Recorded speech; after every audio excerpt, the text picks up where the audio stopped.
Avec Je vais vous donner mon avis, parce que je m'énerve pas souvent. C'est vrai ? Allez-y. Mais alors là, franchement, j'ai honte pour ce qu'ils ont fait. C'est vrai ? Comment peut-on, alors que les restaurateurs ont connu une année aussi difficile que celle qu'ils ont connue, certaines ont été ouvertes que quelques semaines, voire quelques mois, en conditions normales, jusqu'au 15 mars. C'est ça. Et ensuite, ils ont fait ce qu'ils ont pu.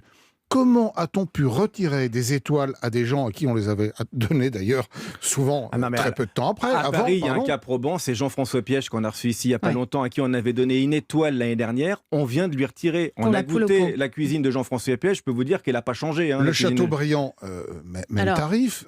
Ludovic Turac à Marseille. Comment peut-on justifier de les avoir sanctionnés dans des conditions pareilles ? Guillaume Montjuret aussi au Palais Grillé, à Corançon, en Vercors. Enfin, et surtout, alors, Iñaki Spitart, bon, peut-être que lui ne fait pas la course Iñaki Spitart, c'est le chef du Chateaubriand à Paris.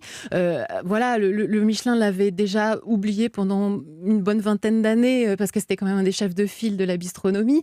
Il lui donne son étoile en 2018, bon, c'était déjà assez tard, et 2 ans après, on lui enlève, bon, voilà, de temps en temps. Surtout dans cette année-là, c'est vraiment étonnant, quoi. On sait comment se sont passées les visites, en fait, parce que c'est vrai que dans ce contexte particulier de confinement, de fermeture des restaurants, comment ça s'est passé ? C'est toujours un peu mystérieux. Ils communiquent pas énormément dessus. Le Michelin a dit qu'ils avaient mobilisé tous leurs inspecteurs, ceux de l'étranger aussi, et qu'ils avaient mis le paquet pour essayer de visiter autant d'adresses que les autres années, en leur demandant de prendre leur congé sur les périodes de confinement quand les restaurants étaient fermés. Bon, c'est sûr qu'ils ont toujours été critiqués pour une sorte d'opacité dans leurs critères et dans leur façon de faire. On ne peut pas savoir, mais en tout cas, c'est ce qu'ils disent, qu'ils ont visité autant d'adresses que les autres années, ce qui paraît quand même étonnant.